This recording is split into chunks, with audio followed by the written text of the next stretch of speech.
पिछले क्लास में हम लोग कैपिटल मार्केट के बारे में चर्चा किए थे।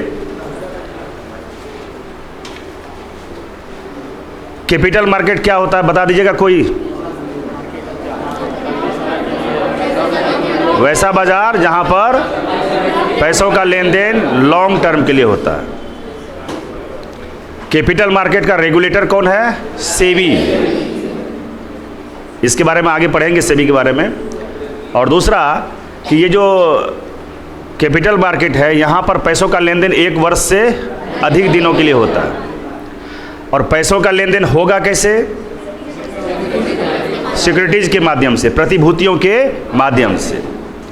कैपिटल जो आपका कैपिटल मार्केट है, इसमें तो कई प्रकार के मार्केट हैं जिसमें गिल्ट एज बाजार पर आ चुके थे। दूसरा जो आपका था औद्योगिक प्रतिभूति बाजार, उसके 2 हिस्से होते हैं, एक प्राइमरी मार्केट और दूसरा सरकारी मार्केट। इसके बारे में बताए थे। कोई कंपनी अगर पहली बार प्रतिभूति या शेयर जारी कर रहा है तो वो कौन से मार्केट में जारी करेगा? प्राइमरी मार्केट में। उसको आईपीओ भी कहा जाता है, कल बताए थे ना। और अगर एक बार शेयर की खरीद बिक्री, एक बार शेयर को आपने खरीदा किसी कंपनी का और उसी शेयर को अगर दोबारा आपको रीसेल करना हो तो कौन से मार्केट में जाना पड़ेगा? सेकेंडरी मार्केट में। इसका मतलब है कि स्टॉक एक्सचेंज जो है ना, स्टॉक एक्सचेंज या स्टॉक मार्केट, ये क्या है? शेयर बाजार क्या है?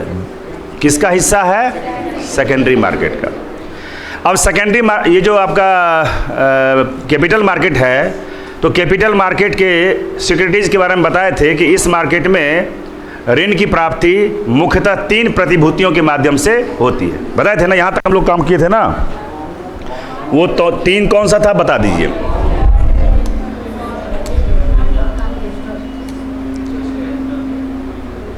वो 3 प्रतिभूति, मुख्यतः 3 प्रतिभूति कौन था? मुख्यतः 3 सिक्योरिटीज यानी प्रतिभूतियां। कौन कौन है? तो कल हम चर्चा किए थे। पहले नंबर में था बॉन्ड। इसके बारे में पूरी कहानी बताए थे। हिंदी में इसको क्या कहते हैं? बॉन्ड ही कहते हैं, बॉन्ड। दूसरा जो इसका पार्ट था उसको कहते हैं डिबेंचर। शायद कल स्पेलिंग गलत हो गया होगा तो उसको सही कर लीजिएगा। डिबेंचर, इसको क्या कहते हैं? ऋण पत्र। क्या कहते हैं इसको? ऋण पत्र। और तीसरा जो है सिक्योरिटीज, उसको कहते हैं शेयर। इसको क्या कहते हैं? शेयर। इसको कहीं कहीं अंश भी कहा जाता है और कहीं कहीं इसको हिस्सा भी कहा जाता है। आज इस पर पूरा कहानी होना है। आप लोग कल बॉन्ड में एक लाइन लिख लीजिए। कल बॉन्ड लिखे थे ना, सारी कहानी कल बॉन्ड के बारे में बताए थे ना। बॉन्ड क्या है कल बताए थे ना। यह कैपिटल मार्केट का क्या है? सिक्योरिटी है। यानी इसे बेच करके लॉन्ग टर्म के लिए हम पैसों का क्या करते हैं? उगाही करते हैं, प्राप्ति करते हैं। इसमें एक लाइन लिख लीजिए कि बॉन्ड, लिख लीजिए, क्रेडेबल होता है। बॉन्ड क्रेडेबल होता है, ये बात लिख लीजिए।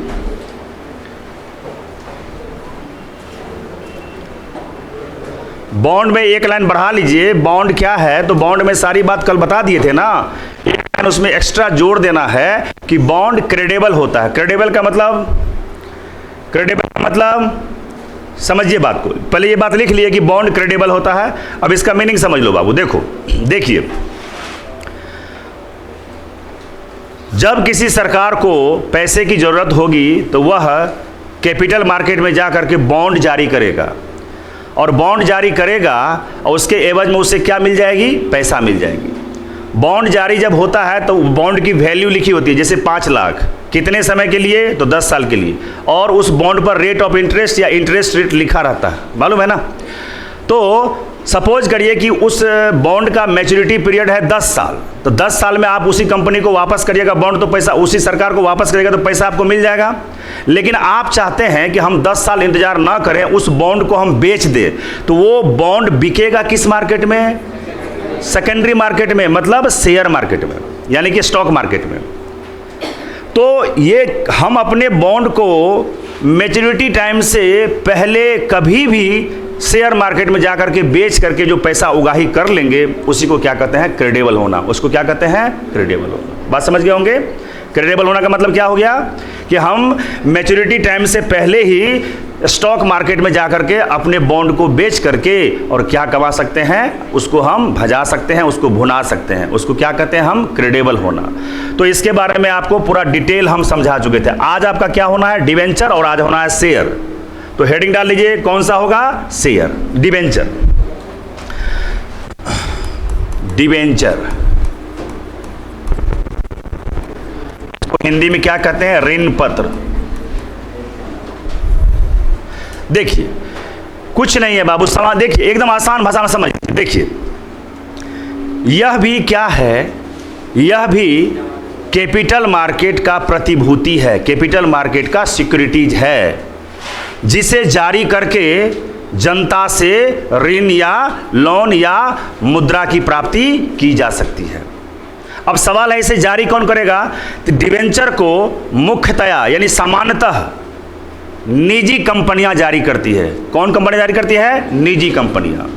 दूसरी बात, ये जो डिवेंचर है ना, ये अनसिक्योर्ड होता है। अनसिक्योर्ड का मतलब ये है कि जैसे मान लीजिए कि आपने किसी बैंक से डिवेंचर खरीदा है या किसी कंपनी से डिवेंचर खरीदा है।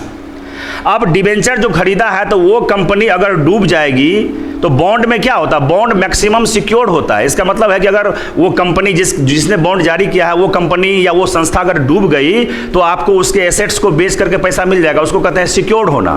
और डिवेंचर क्या है, अनसिक्योर्ड है। जैसे कोई निजी कंपनी जारी किया और ये अनसिक्योर्ड है, इसका मतलब है कि अगर वो कंपनी डूब गई तो आपके पैसे लौटने की संभावना कम होती है। तो कहेगा कि ऐसा डिवेंचर लोग खरीदेगा क्यों, ऐसा ये बात उठेगा ना कि ऐसा डिवेंचर खरीदेगा क्यों लोग। तो ऐसा डिवेंचर इसलिए खरीदेगा क्योंकि इस डिवेंचर पर जो रेट ऑफ इंटरेस्ट होता है वो बॉन्ड के बनिस्पत ज़्यादा होता है। यानी नो रिस्क नो गेन, यानी यहाँ पर रिस्क आप ज़्यादा लेंगे तो ब्याज आपको क्या मिलने वाला है, ज़्यादा मिलने वाला है। दूसरी बात, बॉन्ड थोड़ा सा ज़्यादा समय के लिए होता है इसके बनिस्पत। यानी हम यूं कह दें कि ये जो डिवेंचर है यह बॉन्ड के बनिस्पत थोड़ा कम समय के लिए जारी होता है। दूसरी बात, ये अनसिक्योर्ड होता है और बॉन्ड के बनिस्पत इस पर रेट ऑफ इंटरेस्ट क्या होता है, ज़्यादा होता है। बस खत्म कहानी। लिखें, यह भी कैपिटल मार्केट का एक सिक्योरिटीज है, एक प्रतिभूति है, यानी कि एक सिक्योरिटीज है, सिक्योरिटीज है, जिसे जारी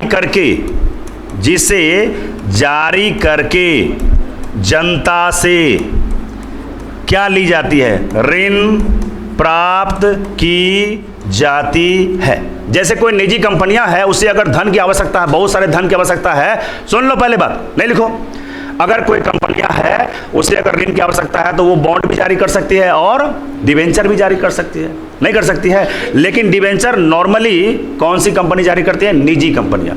तो हम एक लाइन में समझे कि डिवेंचर क्या है, तो यह भी कैपिटल मार्केट का एक सिक्योरिटीज है, प्रतिभूति है, जिसे जारी करके या जिसे बेच करके क्या प्राप्त की जाती है, जनता से ऋण प्राप्त की जाती है।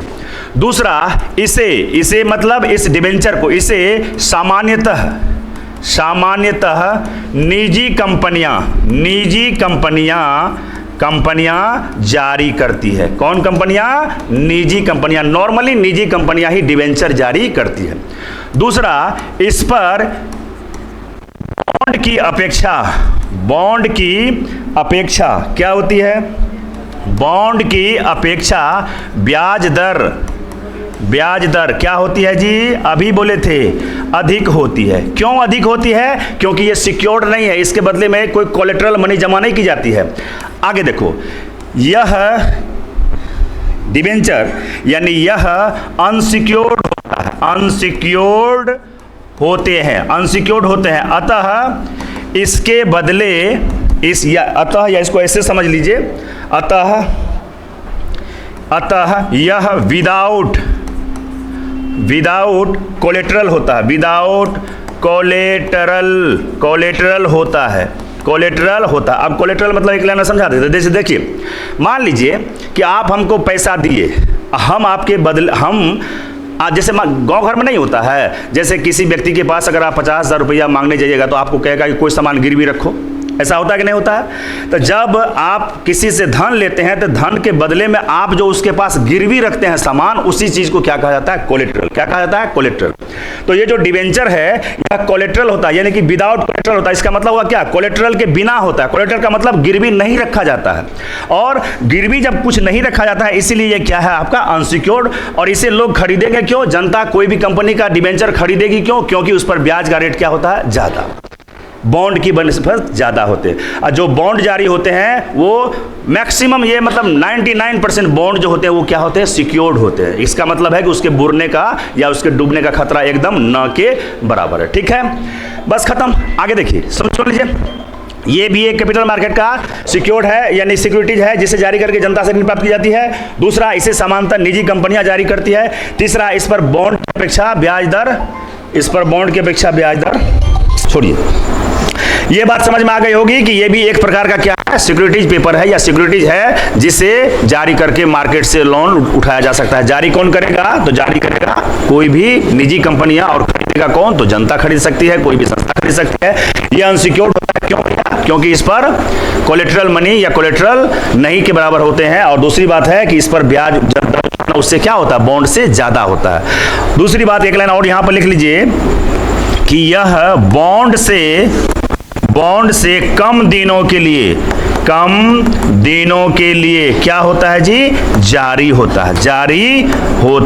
है। और एक चीज आपको कल ही बता दिए थे, याद है? जैसे बॉन्ड पेपर आपको बताए थे, तो बॉन्ड में बताए थे ना, जैसे एक बॉन्ड है तो उसी प्रकार से डिवेंचर है। मान लीजिए कि कोई एक निजी कंपनी है, और ये कंपनी ने डिवेंचर जारी किया, डिवेंचर जारी किया। तो डिवेंचर आपका कौन सा हो गया? ये आपका डिवेंचर है। बोलिए, ये आपका क्या है? डिवेंचर है। डिवेंचर पेपर है या डिवेंचर है? ठीक है, अब बोलो, मान लीजिए कि इस डिवेंचर पर लिखा हुआ है 5 लाख। कौन सा वैल्यू हुआ? वो कल बताए थे ना, ये कौन सा वैल्यू हुआ? Face value. मान लीजिए यहां पर लिखा हुआ ब्याज का दर, लिखा हुआ है ब्याज दर। इस ब्याज दर को क्या बोलते हैं मालूम है? Coupon rate. क्या बोलते हैं? कूपन रेट बोलते हैं। और यहां पर टाइम मैच्योरिटी लिखा जाता है, इसको क्या बोलते हैं? रैंडसम ईयर। बताए थे कल ना, रैंडसम ईयर बोलते हैं। ठीक है, और टाइम मैच्योरिटी मान के चलिए बॉन्ड से कम होगा तो 3 बरस हम लिख देते हैं यहां पर। कितना बरस? 3 बरस। तो ये है डिवेंचर। इस डिवेंचर को खरीदेगा कौन? जनता खरीदेगी। और जनता अगर 5 लाख में खरीदी है तो जनता जो है ना इस कंपनी को क्या दे दी? 5 लाख रुपया, है ना। और डिवेंचर वो ले ली। जैसे ही 3 साल पूरा होगा तो ब्याज सहित ये जो है ना, जनता जैसे ही अपने डिवेंचर को वापस करेगी मैच्योरिटी पूरने के बाद, तो ये कंपनियां उसको ब्याज सहित पैसा वापस कर देगी। यही है उसको, उस व्यक्ति का या उस जनता का मुनाफा या उसका प्रॉफिट है। समझ गए ना? और ये जो ब्याज दर है ना, ये कैसे डिसाइड होता है? मार्केट रेट पर। इतना आपको नहीं जानना है, सीधा ये जानना है कि यह एक बॉन्ड पेपर, निजी कंपनी जारी किया, किसी जनता ने खरीदा है, फेस वैल्यू उतना था, ब्याज दर फलाना था, ढिकनमा ये था, जैसे ही मैच्योरिटी टाइम पूरा होगा। अच्छा, मान लीजिए कि 3 बरस के लिए ये जारी हुआ है, किसी जनता ने खरीदा है, और उस जनता को 3 बरस इंतजार नहीं करना है, वह बीच में ही इस बॉन्ड पेपर इस डिवेंचर को बेचना चाहेगा, तो क्या ये 3 बरस से पहले ये कंपनी वापस ले लेगी? नहीं लेगी। तब इस डिवेंचर की खरीद बिक्री कहां होना है? स्टॉक मार्केट में। कहां होना है? शेयर बाजार में। बात समझ में आई होगी। ठीक है, यहां तक आगे बढ़ जाएं। चलो देखो, अब तीसरा जो नंबर का आइटम है उसका नाम क्या है? आपका शेयर। इसको क्या कहते हैं? शेयर, या इसी को क्या कहते हैं? अंश, या इसी को क्या कहते हैं? हिस्सा। इसको समझिए ये क्या होती है। देखिए, शेयर को समझने से पहले 1-2 बात थोड़ा और समझना पड़ेगा। देखिए वो क्या है, इस शेयर को बाद में समझते हैं। सबसे पहले आप समझिए तो स्टॉक क्या है या पूंजी क्या होती है? कोई बताएंगे? हम शेयर बाद में समझते हैं, पहले इसको समझिए क्या होती है, बोलिए तो।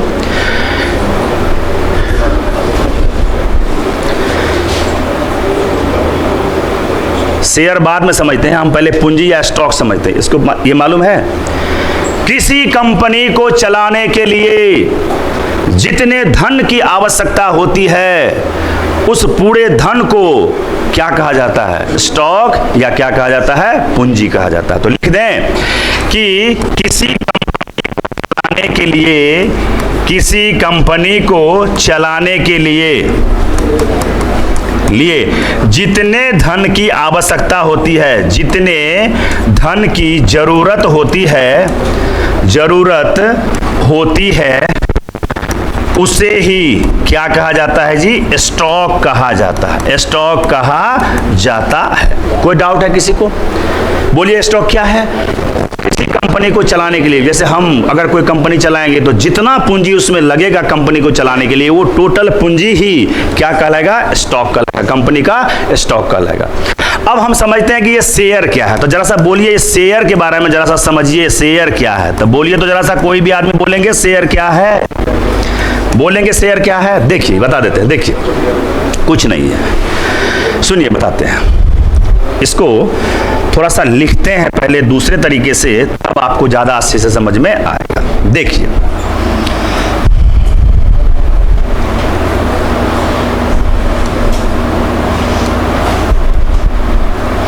देखिए बाबू, जैसे कोई भी कंपनी है तो किसी भी कंपनी को अपना व्यापार को बड़ा रूप करने के लिए या अपने व्यापार का विस्तार करने के लिए बहुत ज्यादा धन की आवश्यकता होती है। किसी भी कंपनी को अपना व्यापार बढ़ाने के लिए बहुत ज्यादा धन की जरूरत पड़ती है, बहुत ज्यादा स्टॉक की जरूरत पड़ती है, पूंजी की जरूरत पड़ती है। अब उसे पूंजी मिलेगा कहां से, किन किन माध्यम से, किन किन तरीके से उसे धन मिलेगा, बताते हैं। देखिए जैसे हम समझाते हैं, मान लीजिए सपोज करिए कि एक कंपनी है, एक कोई कंपनी को अपना व्यापार बढ़ाने के लिए अत्यधिक धन चाहिए। अत्यधिक क्या चाहिए बाबू? धन चाहिए। क्या चाहिए? धन चाहिए। पहले इस बात को समझिए, गौर से समझिएगा, शेयर समझिएगा, फिर उसके बाद कुछ है ही नहीं इसमें। क्या लिखे बाबू? देखो तो क्या लिखे, देखिए क्या लिखे हैं? कंपनी को अपना व्यापार बढ़ाना है तो उसको छोटा मोटा रकम नहीं चाहिए, क्या चाहिए? बड़ा धन चाहिए, बहुत बड़ा धन चाहिए। तो बाबू कंपनी के पास विकल्प है कि वो किसी बैंक से ऋण ले ले। बैंक से क्या लेगा? ऋण ले लेगा, संभव है। दूसरा उसके पास उपाय है कि किसी वित्तीय संस्थान से धन उधार ले ले, ये भी संभव है। अरे बाबू किसी कंपनी को अपना व्यापार चलाना है, जैसे रिलायंस को अपना व्यापार खड़ा करना है, बहुत बड़ा रकम की जरूरत है। किसी को अपना व्यापार चलाना है, अपने व्यापार को विस्तार करना है या व्यापार को नए रूप देना है, तो बहुत बड़ा रकम की जरूरत है। कहां से होगी? तो एक उपाय है कि वह बैंक से ऋण प्राप्त कर सकता है। दूसरा उपाय है कि किसी वित्तीय संस्थान से, जैसे LIC हो गया, GIC हो गया, IDBI हो गया, कार्ड हो गया, इस प्रकार के जितने भी फाइनेंशियल इंस्टीट्यूशंस है वहां से वो धन उधार ले सकता है। तीसरा उपाय है कि वह शेयर जारी करे, शेयर जारी करके, शेयर को जारी करके धन इकट्ठा कर ले, यही अभी हमको बताना है। तीसरा उपाय है कि वह बॉन्ड जारी करे, बॉन्ड जारी करके और क्या प्राप्त कर ले? ऋण प्राप्त कर ले।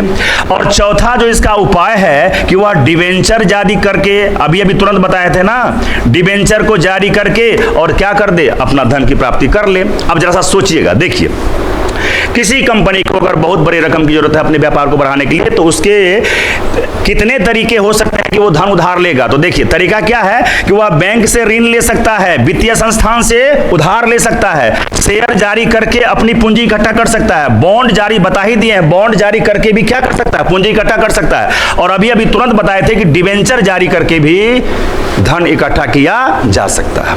अब गौर ये करना है कि इसको अत्यधिक रकम चाहिए, तो जितना अत्यधिक इसको रकम चाहिए ना कि बैंक देने में सक्षम नहीं है, अर्थात बैंक ऋण देने में सक्षम नहीं है कि आपको 50,000 करोड़ की जरूरत पड़ेगी तो आपको बैंक उतनी क्षमता नहीं है किसी बैंक को कि आपको ऋण दे दे। तब आप जाइएगा किसी वित्तीय संस्थान के पास, तो इतना अत्यधिक धन लोन के रूप में देने के लिए किसी वित्तीय संस्थान के पास भी औकात नहीं है, तो वो भी आपको धन नहीं दे सकता है। अरे 2-4 हजार करोड़ का रहे तो कोई बात भी है, अब 10-10 हजार करोड़ आप लीजिएगा तो बैंक बैठ जाएगा ना। तो अत्यधिक रकम चाहिए तो बैंक ऋण दे नहीं सकता है, वित्तीय संस्थान ऋण दे नहीं सकता है। तब आप कंपनी के पास कितना विकल्प बचा? यही विकल्प बचा। अब बोलिए, ये जो दोनों आइटम है बाबू, ये दोनों आइटम, इस पर ब्याज, ये ब्याज पर मिलता है, ब्याज निर्धारित होता है। बोलो, अभी बताए थे ना, ये डिवेंचर या बॉन्ड जब मार्केट में जारी करेगा कोई भी कंपनी, तो किस पर जारी होता है? वो इंटरेस्ट, अभी बता दिए हैं। अब देखिए, ये जारी तो करेगा, इसका मतलब ये हुआ कि आपका कंपनी बुरे की डूबे की रहे कि मुनाफा में जाए, आपने जितना रुपया का बॉन्ड बेचा है मार्केट में, अगर बॉन्ड धारक या बॉन्ड होल्डर आपको बॉन्ड वापस करने जाएगा तो आपका कंपनी डूबा है कि मुनाफा में हुआ, उसको उससे कोई मतलब नहीं है, आपको ब्याज सहित देना पड़ेगा। डिवेंचर में भी है कि आपको एक तरह से डिवेंचर भी जारी हुआ है, इसका मतलब अनसिक्योर्ड है, लेकिन इसमें भी एक छुपा हुआ रूप है कि आपको इसका ब्याज सहित क्या करना पड़ेगा? वापस करना पड़ेगा। इसका मतलब बॉन्ड और डिवेंचर दोनों के लिए क्या निर्धारित होती है? ब्याज। अब एक बचा तुम्हारा कौन सा? शेयर। अब क्या करेगी? अब क्या करेगी कंपनी? शेयर जारी करके पैसा कमा लेगी। शेयर जारी करके अपना जो है ना, जितनी पूंजी की आवश्यकता है उसे वापस कर लेगी। तो अब आप ही बोलो कि ये जो शेयर है, ये शेयर क्या है, इसको पहले समझते हैं। अब देखिए, ये जो शेयर है ना, तो जैसे ही शेयर जारी करेगा तो शेयर खरीदने वाला, शेयर जो भी व्यक्ति खरीदने वाला, शेयर खरीदने वाला व्यक्ति, जो भी व्यक्ति किसी कंपनी का शेयर खरीदेगा तो शेयर खरीदने वाला व्यक्ति उस कंपनी का कुछ हिस्सा का क्या बन जाएगा? मालिक बन जाएगा। क्या बन जाएगा जी? मालिक बन जाएगा। अब बोलिए, तो अगर किसी ने बॉन्ड जारी किया है किसी कंपनी ने, तो बॉन्ड खरीदने वाला व्यक्ति क्या उस कंपनी का मालिक बनता है? नहीं। किसी व्यक्ति ने डिवेंचर खरीदा है किसी कंपनी का, तो डिवेंचर खरीदने वाला व्यक्ति को सिर्फ इतना से मतलब है कि हम जितना का डिवेंचर खरीदे हैं ब्याज सहित वापस कर दो, बात खत्म। लेकिन अगर शेयर किसी व्यक्ति ने खरीदा है किसी कंपनी का, तो जो व्यक्ति शेयर खरीदा है वह व्यक्ति या वह शेयर धारक उस कंपनी का कुछ हिस्सा का क्या बन जाता है? मालिक बन जाता है। क्या बन जाता है? मालिक बन जाता है। अब आइए देखिए शेयर, अगला पॉइंट में देखते हैं क्या है शेयर। तो देखिए शेयर क्या है? शेयर, या इसको अभी बोले थे अंश, बोले थे ना, तो देखिए कुछ नहीं करना है। देखिए,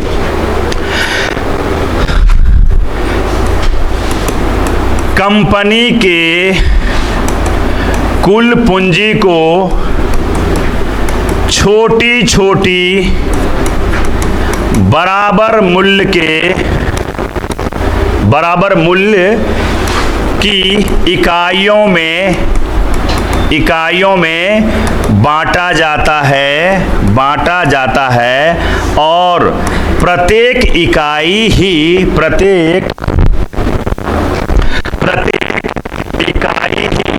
मालूम है, प्रत्येक इकाई ही क्या कहलाती है जी? शेयर कहलाता है। प्रत्येक इकाई ही क्या कहलाता है? शेयर। इसका मतलब है कि किसी कंपनी के कुल पूंजी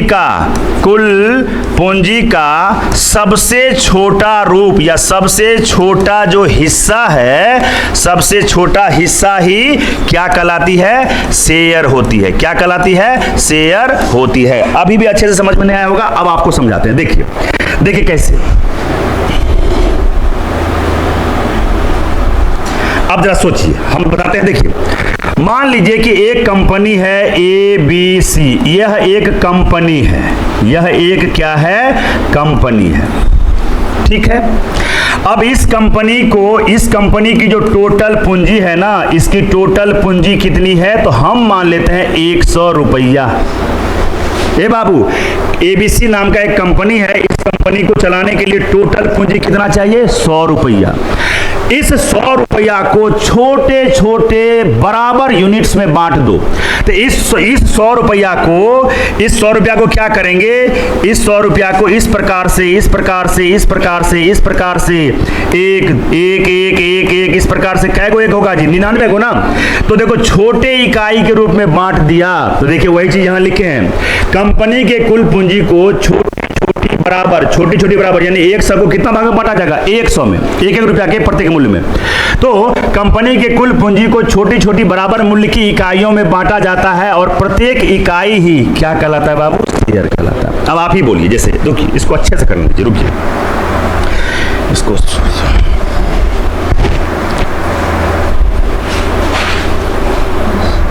चलिए देखिए, कुल पूंजी हमने कितना माना था जी? 100 रुपया माना था ना। अब इस 100 रुपया को जो भी छोटा अमाउंट में बदलना है, लेकिन बराबर बराबर में बदलना है। तो जैसे हम बदलते हैं, मान लीजिए हम बदलते हैं 10 यूनिट, यहां बदलते हैं 10, ये बोलो 10, ये बोलो 10, ये बोलिए 10, फिर कितना 10? अरे 10 क्या को 1 2 3 4 5 6, ये हो गया 7, ये हो गया 8, ये हो गया 9 और ये हो गया 10। तो बोलिए कंपनी के कुल पूंजी को छोटे छोटे बराबर मूल्य की इकाइयों में बांटे हैं ना, और प्रत्येक जो इकाई है ना, यही क्या है जी? एक शेयर है। क्या है? यानी इस कंपनी के एक शेयर का मूल्य कितना है? 10 रुपया। अब क्या हुआ, कंपनी ने मार्केट में शेयर जारी कर दिया, और पहली बार अगर शेयर जारी कर रहा था वो क्या कहलाता है? आईपीओ कहलाता है। मालूम है ना, कल बताए थे ना। तो मान लीजिए कि हम कंपनी चला रहे हैं, एबीसी कंपनी, हमने 100 रुपया का कुल पूंजी हमको चाहिए अपने व्यापार को बढ़ाने के लिए, हमको 100 रुपया का पूंजी चाहिए और मेरे पास पैसा है नहीं, तो हम क्या जारी कर दिए? शेयर। और शेयर जो जारी है वो कितने यूनिट में? 10-10 रुपया के। अब इस शेयर को जो खरीदेगा, जैसे मान लीजिए कि 10 लड़का यहां से है जिसने खरीदा है, तो एक आदमी ए ने खरीदा है इसको, दूसरा आदमी बी ने खरीदा है, तीसरा सी ने, इस प्रकार से लोग खरीदेगा। तो ये जो ए है ना, ये ए जो है ना, ये जो आपका ए है, ये ए क्या है? ये ए इस कंपनी का क्या रखता है? मालिकाना, कुछ हिस्से का मालिकाना हक रखता है। मालिकाना हक हो जाता है, यानी हो जाता है। यानी अगर आप मोटे तौर पर ये मान लीजिए कि अगर किसी कंपनी ने मार्केट में शेयर जारी किया है, अगर आप उसके शेयर को खरीदते हैं तो आप उस कंपनी के कुछ हिस्से का क्या बन जाते हैं? मालिक बन जाते हैं। क्या बन जाते हैं? मालिक। अब मान लीजिए बड़ी बड़ी कंपनियां हैं, उसको अपने व्यापार को चलाने के लिए बहुत पैसे की जरूरत है। अब पैसा उसको बैंक लोन देगा नहीं, है ना। उसके बाद जो है सो वित्तीय संस्थान उसको लोन देगा नहीं, बॉन्ड जारी कर सकता है, डिवेंचर जारी कर सकता है, लेकिन वहां पर है क्या कि एक फिक्स रेट है, उसको पैसा वापस करना ही पड़ेगा। तो एक उपाय, सबसे खूबसूरत उपाय क्या बचता है कि हमको पैसे की जरूरत है, तो हम अपने टोटल पूंजी इस 100 चाहिए हमको इस कंपनी को रन कराने के लिए, तो हम 100 रुपया को बराबर बराबर मूल्य की छोटी इकाइयों में बांट देंगे, और प्रत्येक छोटी इकाई क्या कराएगा? शेयर। और जो व्यक्ति ए ने शेयर खरीदा है, तो इस व्यक्ति का इस कंपनी पर क्या जच जाता है? मालिकाना हक। यानी इस कंपनी का 10 का मतलब 10%, यानी इस कंपनी का 10% मालिक कौन है? तुम्हारा ए व्यक्ति है। इसका मतलब सीधे तौर पे क्या समझे कि अगर आप किसी भी कंपनी का शेयर खरीद रहे हैं, इसका मतलब सीधा है कि आप उसका कुछ हिस्सा का मालिक बन जाते हैं। क्या बन जाते हैं? मालिक बन जाते हैं। अच्छा, आगे देखो, अब आप ही बोलिए, ये जो शेयर है बाबू, ये बात समझे, शेयर के बारे में समझे। क्या बोलेंगे? बोलेंगे कोई आदमी क्या बोलेंगे? कोई भी कंपनी अपनी कुल पूंजी को, सुनिए पहले, कोई भी कंपनी को जितना पैसा चाहिए कंपनी को बढ़ाने के लिए, कंपनी के व्यापार को विस्तार करने के लिए, अगर उसके पास पैसे की जरूरत है तो वो क्या जारी करेगा? शेयर मार्केट में जारी होगा, तो जितना पैसा उसको चाहिए कंपनी चलाने के लिए, उतना पैसा का सबसे छोटा अमाउंट, बराबर अमाउंट में क्या करेगा? शेयर जारी करेगा। अब हर शेयर, जैसे 10 रुपए का शेयर 1 रुपया का भी हो सकता है, तो 1 रुपया का शेयर होगा तो कितना भाग? खरीदने वाले व्यक्ति कितने हो जाएंगे? 100। इसके साझेदार भी कितने हो जाएंगे? 100 व्यक्ति। अगर मान लीजिए हम 10-10 रुपया रखा है, तो छोटी इकाई है और 10 रुपया के बराबर इकाई में 10 भाग में बटा है, तो इसके शेयर को 10 लोग जब खरीदेगा तो हर एक व्यक्ति 10% का मालिक बन जाएगा। क्या बन जाएगा? मालिक बन जाएगा। अब आप ही बोलिए, जब आप किसी कंपनी का शेयर खरीदते हो, तो किस आशा में खरीदते हो कि हमको मुनाफा हो? तो मुनाफा कैसे होगा? तो आगे देखिए, अब अगर मान लीजिए किसी कंपनी का हमने शेयर खरीदा है, तो मुनाफा कैसे होगा? तो यहां पर ब्याज नहीं मिलती है, जैसे बॉन्ड और डिबेंचर में ब्याज मिलती है, उस प्रकार से इस वाले शेयर में ब्याज आपको, कोई कंपनी का अगर आप शेयर खरीदे हैं तो वहां पर आपको ब्याज नहीं मिलती है। तो मिलती क्या है? यह है कि अगर कंपनी वर्ष के अंत में लाभ कमा रही है, तो उसी लाभ का कुछ अंश, जितना % आप शेयर खरीदिएगा, वही लाभांश अपने शेयर धारकों में क्या करती है? बांट देती है। तो एक चीज समझ लीजिए, लाभांश यहां पर हम लिख देते हैं, लाभांश, इसको क्या कहते हैं? डिविडेंड। क्या कहते हैं? डिविडेंड। ये क्या होती है? तो देखिए, कोई कंपनी यदि वर्ष के अंत में लाभ कमाती है तो अपने शेयर धारकों को उस लाभ में से कुछ लाभांश शेयर धारक को बांट देती है। अब क्या है, जैसे मान लीजिए सपोज करिए कि हमने रिलायंस का, सुन लो बाबू, हमने रिलायंस का 1 शेयर खरीद लिया या 10 शेयर खरीद लिया।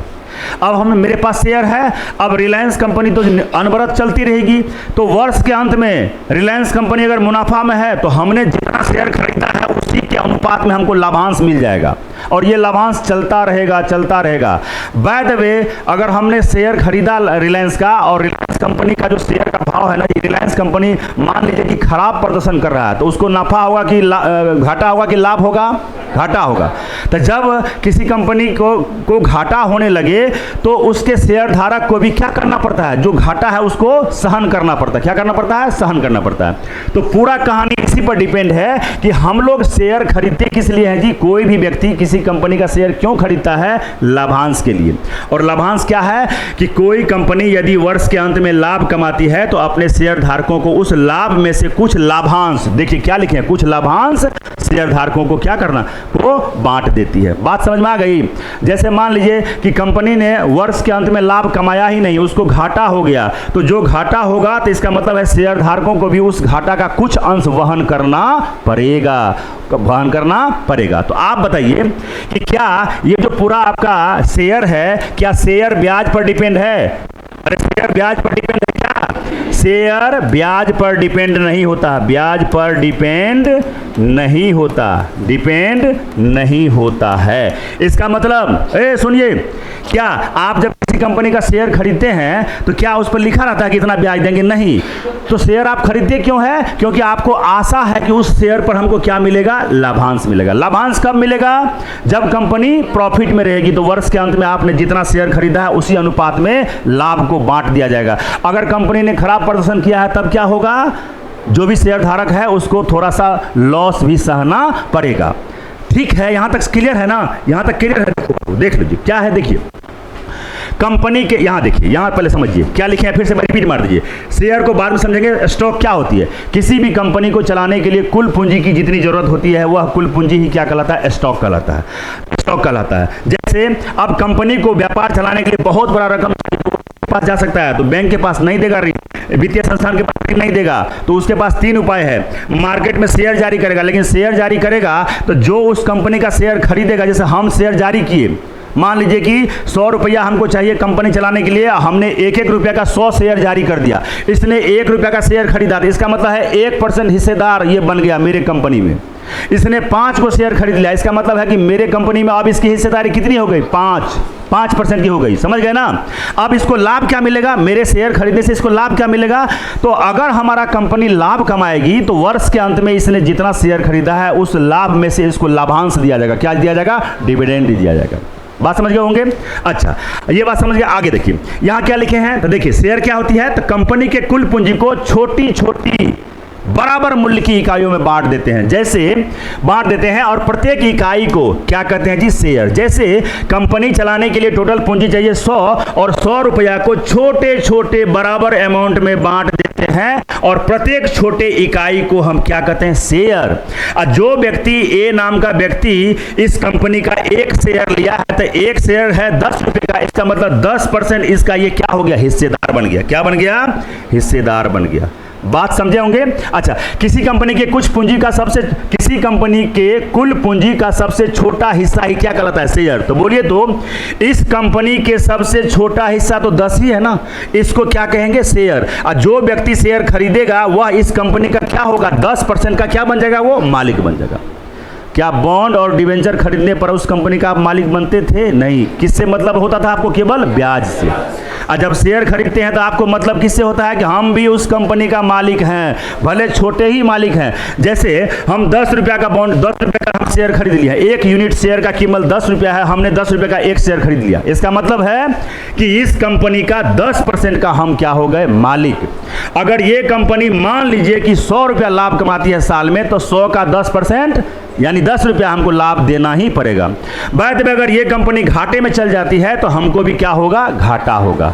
इसका मतलब है कि शेयर पूरी तरह से कंपनियों के परफॉर्मेंस पर डिपेंड करता है। इसीलिए देखते होइएगा कि जो भी रेपुटेड कंपनी है भारत में, जैसे टाटा है, रिलायंस है, इस प्रकार जितना भी बड़ी बड़ी कंपनियां हैं, उसका शेयर लोग ज़बरदस्ती खरीदना चाहता है। क्यों? क्योंकि मालूम है कि ये कंपनी कभी भी घाटे में नहीं जाएगी, और घाटे में नहीं जाएगी तो बस शेयर खरीद के घर में रख लिए। जैसे पैसा वाला आदमी क्या करता है, 3 शेयर खरीद लेगा, 3 शेयर खरीद लेगा 30 रुपये का।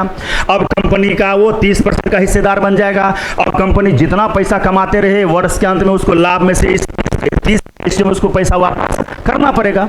ठीक है ना? अच्छा, मान लीजिए कि किसी व्यक्ति ने शेयर खरीदा, एक शेयर खरीदा, और चाहता है ये व्यक्ति जब तक अब शेयर अपने पास रखेगा, अगर ये कंपनी प्रॉफिट में चलती रहेगी तो उसको 10% का नफा हर साल उसको लाभांश मिलता रहेगा। क्लियर है ना?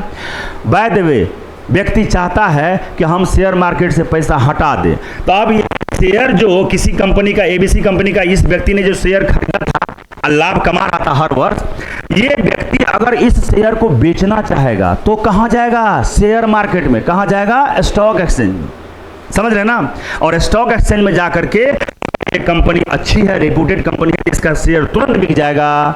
अगर ये कंपनी खराब प्रदर्शन कर रहा है तो इसका में काफी कठिनाई होगी। तो कुल मिला के शेयर का पूरा कहानी क्या है, किस पर चलता है जी? शेयर की पूरी कहानी किस पर चलती है? लाभांश पर। किस पर चलती है? लाभांश पर चलती है। यानी जितना लाभांश कमाएगी, जैसे लाभ जितना कमाएगी कंपनी वर्ष के अंत में, उसी में से कुछ हिस्सा, लाभ का कुछ हिस्सा, लाभांश, लाभ का अंश, जितना अंश में आपने शेयर खरीदा होगा वो आपको मिलता रहेगा। यहां तक क्लियर है बात? यहां तक क्लियर है?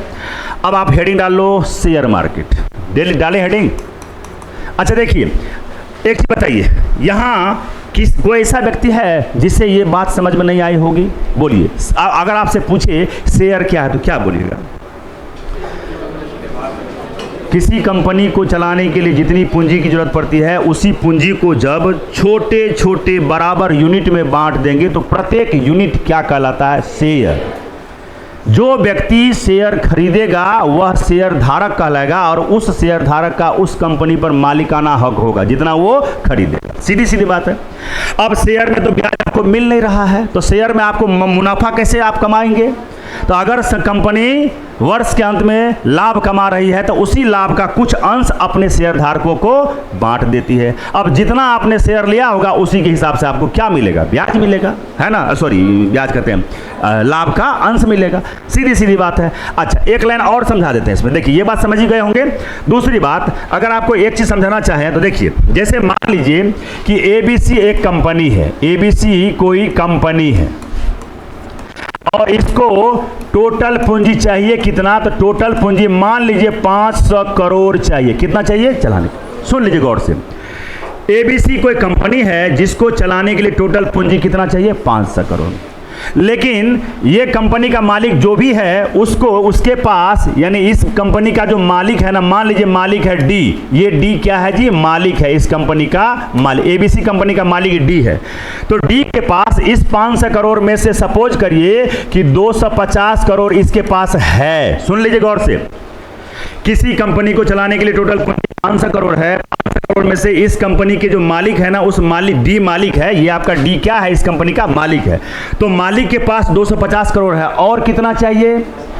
कितना चाहिए? और उसको 250 करोड़ रुपया चाहिए ना? अरे चाहिए ना? तो 250 करोड़ के लिए ये क्या जारी कर सकता है? बॉन्ड या डिवेंचर जारी कर सकता है। डिवेंचर जारी कर सकता है, या इसके लिए वो क्या जारी कर सकता है? शेयर। अब बॉन्ड और डिवेंचर जारी करेगा तो भैया इस पर ब्याज फिक्स रहता है। अब आपकी कंपनी डूबे या मरे या नफा में जाए, उससे कोई मतलब नहीं है। जो बॉन्ड धारक है, जो डिवेंचर धारक है, जिसने आपका बॉन्ड खरीदा है, उसको ब्याज समेत आपको वापस करना ही पड़ेगा। लेकिन ये कंपनी अगर शेयर जारी कर दी, तो मान लीजिए कि ये 250 का, मान लीजिए 25-25 के यूनिट में, 25-25 के यूनिट में मान लीजिए 10 गो शेयर जारी कर दिया। कितना शेयर जारी कर दिया?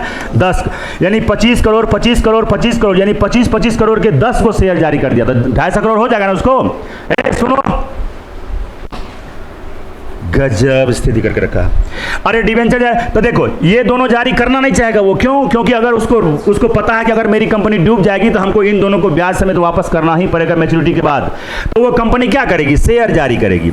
और शेयर जारी करेगी तो कितना रुपया के लिए? 250 करोड़ के लिए। तो मान लीजिए कि 25 करोड़ 25 करोड़ 25 करोड़ 25 करोड़, इधर भी आपका हो गया 25 करोड़। इस प्रकार का कै गो करोड़ जमा? 10 गो ना जी, मान लो 10 गो जमा करना, 10 गो शेयर जारी करना पड़ेगा 25-25 करोड़ का। तो बुझिए, अगर कोई व्यक्ति ने एक शेयर खरीदा है, ये एक शेयर है, एक शेयर का मूल्य कितना है? 25 करोड़। अब 10 व्यक्ति अगर खरीद लिया तो 10 व्यक्ति इस कंपनी का क्या हो गया? मालिक, कुछ हिस्से का मालिक हो गया, है ना। तो ऐसे भी रन कर सकता है, या किसी व्यक्ति को जो मालिक है ना, उसको एक भी पैसा नहीं है तो वो पूरे 500 करोड़ का क्या जारी कर सकता है? शेयर जारी कर सकता है। अब बोलिए तो आप ही कि बॉन्ड और डिबेंचर जारी नहीं करके शेयर कंपनी जारी करना क्यों पसंद करती है? बताइए तो जरा सा, क्यों जारी करना पड़ता है? क्यों जारी करना पसंद करेगी? क्योंकि बॉन्ड और डिबेंचर पर फिक्स अमाउंट रहता लिखा और फिक्स इंटरेस्ट रेट रहता है, जिसको वापस करना ही पड़ेगा। लेकिन शेयर जारी करके क्या होगा? पैसा तो इसको मिल जाएगा, और कंपनी अगर मुनाफा में हुआ तो उसी लाभ में से अपने शेयर धारकों को बांट देगा। अगर कंपनी डूब जाएगी तो उसके डूबे हुए पैसे का वहन सभी शेयर धारकों को करना ही पड़ेगा। ठीक है, आगे बढ़ जाएं। अब आगे बोलिए, शेयर जारी क्यों करती है? ये शेयर जारी क्यों करती है कंपनी? जारी क्यों होता है या क्यों करती है? अभी बोलिए, तुरंत बताए थे। कोई भी कंपनी शेयर क्यों जारी करती है? तो किसके लिए? कंपनी को बहुत बड़े अमाउंट की क्या होती है? जरूरत होती है, जरूरत होती है। तो आपसे तुरंत कोई कह सकता है कि बॉन्ड क्यों नहीं करेगा, तो क्या बोलिएगा? क्योंकि वहां पर ब्याज देना पड़ जाएगा। डिबेंचर जारी क्यों नहीं करेगा? क्योंकि वहां पर ब्याज देना पड़ेगा। शेयर क्यों जारी करेगा? क्योंकि यहाँ ब्याज देना नहीं पड़ेगा। यहाँ टोटल कंपनी अगर परफॉर्मेंस कर रहा है तो शेयर धारकों को लाभ मिलेगा, उसी के अंश में अगर हानि हुआ तो उसी के अंश में उसको क्या करना पड़ेगा? हानि पड़ेगा। क्या ये बात समझ में आई होगी? सब कुछ समझ में आया ये बात? अच्छा, अब आते हैं हम लोग, इसी का एक अगला कड़ी है, इसको अगले पेज में ले लेते हैं, अगले पेज में ले लेते हैं। अब आप बोलिए, ये जो है ना बाबू, ये जो है, अब ये बोलिए, तेरी भला, बोलिए, शेयरों की खरीद बिक्री, शेयरों की खरीद बिक्री कैसे होती है? बताइए तो जरा सा, खरीद बिक्री कैसे होती है? तो देखिए, पहली बार अगर किसी कंपनी ने शेयर जारी हुआ है तो किस मार्केट में होगा? प्राइमरी मार्केट में। तो लिख दें, देखिए शेयरों की खरीद बिक्री कैसे होती है? तो एक होता है कौन सा market? Primary market, primary market कल बताए थे। और दूसरा जो मार्केट है उसका नाम क्या है? सेकेंडरी मार्केट, सेकेंडरी मार्केट कल बताए थे ना, कल बताए, पिछले क्लास बताए थे ना। तो बोलो, कोई कंपनी अगर पहली बार शेयर जारी कर रहा है तो किस मार्केट में जारी करेगा? प्राइमरी मार्केट में। और किसी व्यक्ति ने इसके शेयर को खरीदा, अब उसको बार बार उस शेयर को खरीदना बेचना है, तो कहाँ जाना पड़ेगा? उसको सेकेंडरी मार्केट में जाना पड़ेगा ना। और सेकेंडरी मार्केट में जाना पड़ेगा, और आपको पता है इसी सेकेंडरी मार्केट का हिस्सा है आपका कौन सा? Stock market. कल बताए थे ना, स्टॉक मार्केट, या इसी को क्या बोलते हैं? स्टॉक एक्सचेंज भी बोलते हैं, या इसी को हम शेयर बाजार भी बोलते हैं, शेयर बाजार भी बोलते हैं। तो क्या हम शेयर बाजार को अब पढ़ा दें? अब बोलिए, सुनिए बाबू, वित्त कैपिटल मार्केट में लंबे समय के लिए ऋण प्राप्ति के लिए मुख्यतः 3 प्रकार के प्रतिभूति जारी किए जाते हैं। पहले का नाम है बॉन्ड, पूरा डिटेल बता चुके हैं। दूसरे का नाम है डिवेंचर, पूरा डिटेल बता चुके हैं। और तीसरे का नाम है शेयर। शेयर जो व्यक्ति खरीदेगा, जितना हिस्सा खरीदेगा उस कंपनी पर उसका क्या होगा? मालिकाना हक होगा। और शेयर खरीद करके आपको लाभ कैसे मिलेगा? तो अगर कंपनी अच्छा परफॉर्मेंस करेगी तो वर्ष के अंत में जितना लाभ होगा उस लाभ में से आपको जितना रेशियो आपका बन पाएगा, जितना यूनिट आप खरीद पाए होंगे शेयर, तो उसी लाभ में से लाभांश आपको क्या कर देगी? कंपनी दे देगी। तो आपसे पूछेगा लाभांश क्या है, तो क्या बोलिएगा?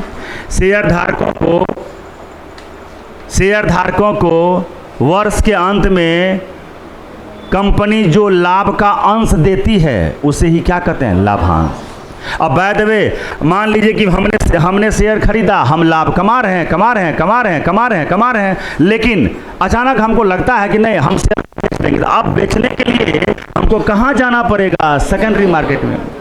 तो अब शेयरों की खरीद बिक्री जिस मार्केट में होगा उस मार्केट को ही क्या कहेंगे? Stock market. तो पढ़ा दे स्टॉक मार्केट। चलिए आगे देखिए,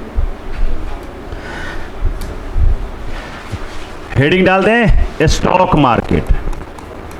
इसी को क्या बोलते हैं? Stock exchange. इसी को क्या बोलते हैं? शेयर बाजार। क्या बोलते हैं? शेयर बाजार। बस कुछ नहीं कहना। अब आप देखो कितना आसान हो जाएगा, पूरा कहानी तो आसान हो गया होगा। जो गंभीर स्टूडेंट होगा, जिसने पूरा लगातार ये फाइनेंशियल मार्केट वाला मेरा पूरा कहानी देखा होगा, उसको तो पूरा अब तो पहली बार ऐसा लगा होगा कि पहली बार समझा होगा। कितना आदमी है जो पहली बार अच्छे से समझा होगा? सभ्य को पहली बार ही समझ में आया होगा ये चीज़। इससे पहले आपको पता ही नहीं चलता होगा कि बॉन्ड क्या है, डिवेंचर क्या है, सिक्योरिटीज क्या है, कैसे लोन प्राप्त होती है, ये सब तो पता ही नहीं होगा। अब तो पूरा कॉन्सेप्ट ही क्लियर हो गया। भैया, दो प्रकार का मार्केट, मनी मार्केट और कैपिटल मार्केट। मनी मार्केट में लोन प्राप्ति करने के लिए 364 दिन से 1 वर्ष से कम दिनों के लिए तो कहाँ जाना पड़ेगा? Money market. मनी मार्केट का रेगुलेटर कौन है? RBI। नहीं बता दिए हैं। और मनी मार्केट में लोन प्राप्ति का माध्यम क्या है? सिक्योरिटीज, प्रतिभूति। कितने प्रकार का? 3 प्रकार का। एक कॉल मनी अलग से पढ़ाए थे, याद है ना? अगर पूंजी बाजार में लोन प्राप्ति करना होगा तो पूंजी बाजार में लोन प्राप्ति करने का मुख्यतया 3 ही सिक्योरिटीज है। एक का नाम है बॉन्ड, दूसरे का डिवेंचर और तीसरा बड़ा पैमाने का क्या है? शेयर। अब कंपनी जब शेयर जारी करती है तो बता शेयर आप अगर खरीद लिए तो इसका मतलब है कि आप उस शेयर का, उस कंपनी का क्या हुए? उतने % का हिस्सेदार बन गए। अब आपको कंपनी नफा में है तो उतने हिस्से का नफा आपको साल के अंत में मिलता रहेगा, है ना?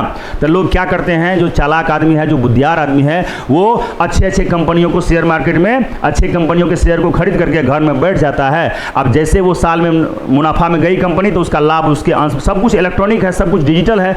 कितना शेयर आप खरीदे हैं, वो कंपनी कितना लाभ में गई है, उस लाभ के हिसाब से आपका शेयर लाभांश का कितना बनता है, अपने आप कैलकुलेट होकर के क्या होता है? आपके खाते में आता रहता है। लोग कमाते रहते हैं, लेकिन आप कमा रहे हैं शेयर से पैसा। अगर आपकी बेटी की शादी है, आप चाहते हैं कि एक बार ही हम शेयर को बेच दें, तो आप बेचने के लिए जाना कहां पड़ेगा? Stock market. क्या कोई डाउट है यार?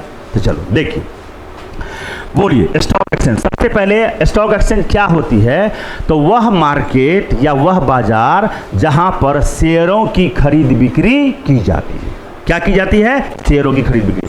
तो वह मार्केट या वह बाजार जहां शेयर की क्या की जाती है? खरीद बिक्री की जाती है। बस खत्म, एक लाइन में। क्या? वह मार्केट या वह बाजार जहां पर शेयरों की खरीद बिक्री की जाती है। खत्म है। दूसरा पॉइंट यहां पे समझिए कि अब आप बोलिए कि जैसे ही आप शेयर की खरीद बिक्री कर रहे हैं तो इसका मतलब आप शेयर की खरीद का करने का मतलब क्या हुआ? आप किसी कंपनी का हिस्सेदार बन रहे हैं। उतना % का क्या बन रहे हैं? हिस्सेदार बन रहे हैं। समझ रहे हैं ना? अब देखिए, इस मार्केट में यानी किस स्टॉक मार्केट में शेयर के अलावा विभिन्न प्रकार के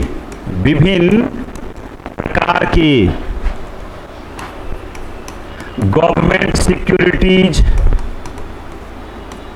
बॉन्ड, डिवेंचर ETC बेचे जाते हैं।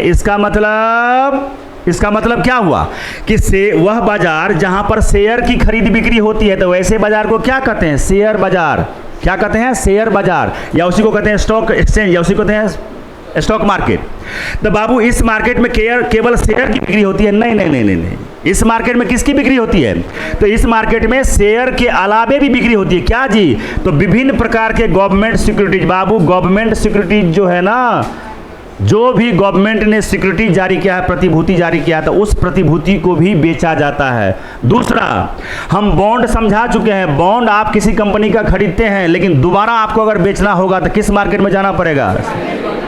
और अगर आप किसी का कंपनी का डिवेंचर खरीदे हैं और डिवेंचर को आपको अगर रीसेल करना होगा मैच्योरिटी टाइम से पहले, तो आपको किस मार्केट में जाना पड़ेगा? इस मार्केट में जाना पड़ेगा। अच्छा, यह मार्केट सेकेंडरी मार्केट का हिस्सा है। सेकेंडरी मार्केट का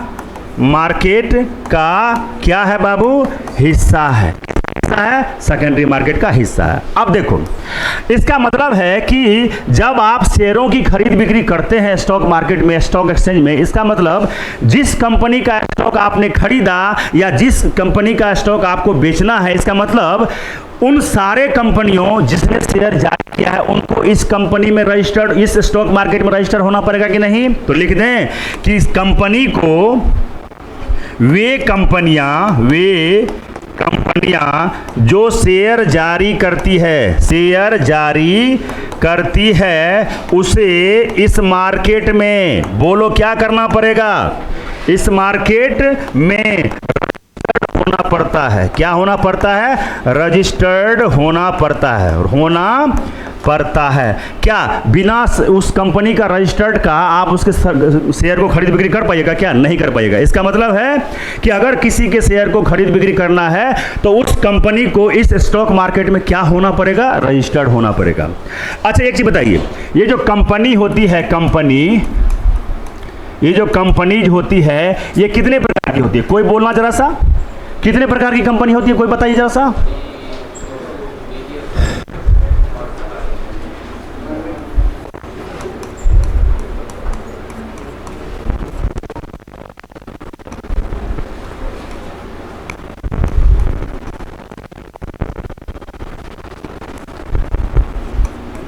क्या लिखे हैं? Sole proprietors business company. दूसरा पार्टनरशिप बिजनेस कंपनी। अभी सब कुछ समझ में आ जाएगा। तीसरा, एक को कहते हैं प्राइवेट लिमिटेड कंपनी। नाम सुने होंगे ना जी?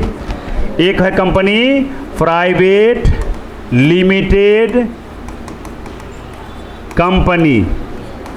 लिमिटेड कंपनी, और जो चौथा है पब्लिक लिमिटेड कंपनी। अब आपको ये बात अच्छे से समझना है। देखिए, भारत में कितने प्रकार की कंपनियां होती है? 4 प्रकार की। देखो, पहला लिखे हैं सोल प्रोप्राइटर्स बिजनेस कंपनी, दूसरा लिखे हैं पार्टनरशिप बिजनेस कंपनी, तीसरा लिखे हैं प्राइवेट लिमिटेड कंपनी, जिसको पीबीटी कहते हैं, प्राइवेट लिमिटेड कंपनी, और दूसरा होता है पब्लिक लिमिटेड कंपनी। अब आप जरा सा सोचिए, कोई भी कंपनी, अब इसको समझिए, जिसका मालिक एक व्यक्ति हो,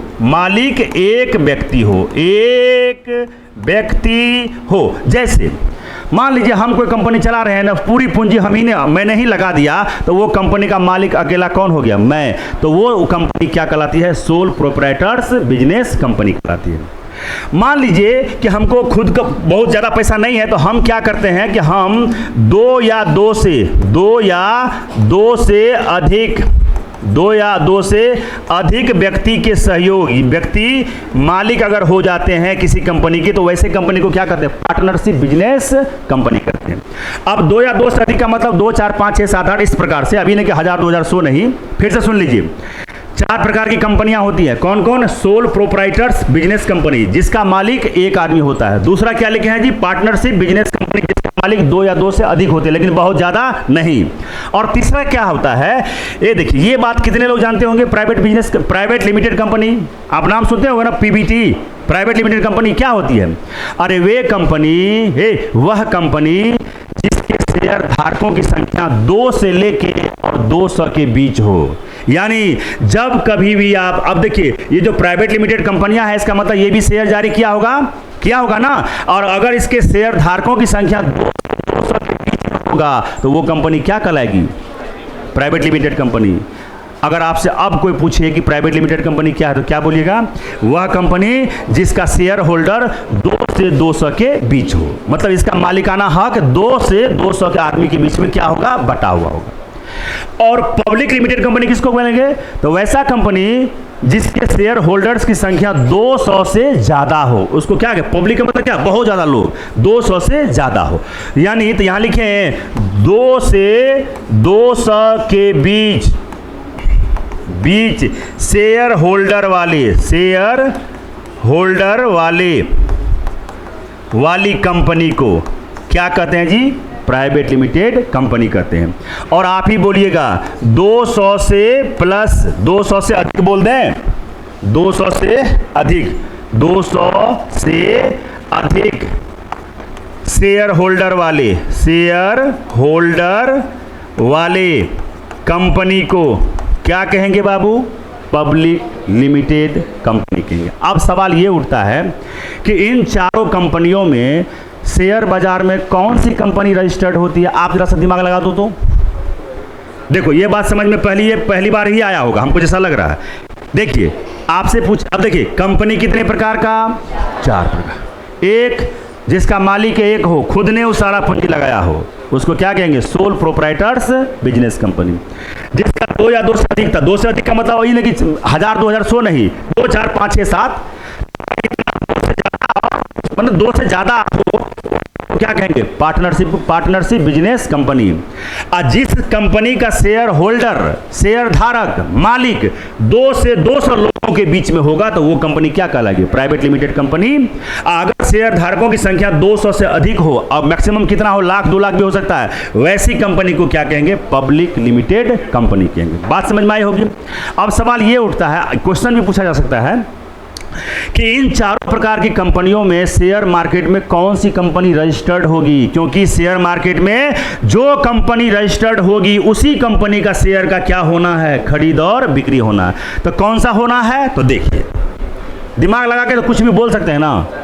अब हम कल से हम आयुष वाला घटना से हम पूछ थोड़े सकते हैं किसी को, हम पूछबे नहीं करेंगे। ले भाव ज़्यादा आदमी खाने लगता है तो बड़ा बुरा लगता है, ले नहीं पूछ लियो हमर की गेले ले।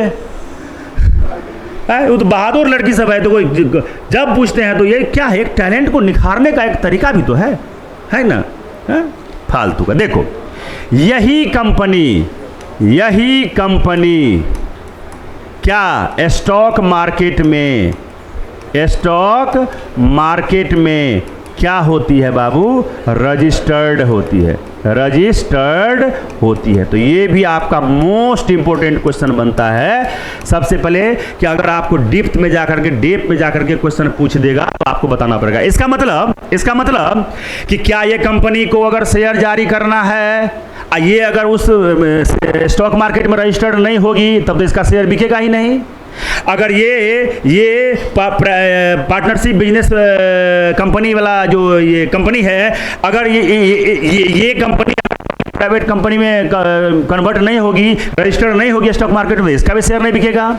और प्राइवेट लिमिटेड कंपनी जो है, प्राइवेट कंपनी जिसके शेयर होल्डर 2 से 200 के बीच में होते हैं, ये भी स्टॉक मार्केट में रजिस्टर्ड नहीं होगा तो काम चलेगा कैसे? इसका मतलब है कुछ ना कुछ भांज होगा। तो भांज क्या है सुन लीजिए। देखिए प्रत्येक ये जो 3 गो बच गया है, प्रत्येक कंपनी शेयर मार्केट में रजिस्टर्ड होने से पहले खुद को किस रूप में ढालना पड़ता है? बात समझ गए? यानी प्रत्येक कंपनी को स्टॉक मार्केट में रजिस्टर्ड होने से पहले खुद को किस रूप में ढालना पड़ता है? पब्लिक लिमिटेड कंपनी के रूप में कन्वर्ट करना पड़ता है। इसका मतलब है कि शेयर धारकों की संख्या 200 से प्लस उसको बढ़ाना होगा, है ना? और 200 से अधिक बढ़ाना होगा तब जाकर के आप कहां मार्केट में रजिस्टर्ड हो जाएगा? स्टॉक मार्केट में रजिस्टर्ड हो जाएगा। क्या ये बात समझ में सबको आ गई होगी? आगे देखिए अब शेयर मार्केट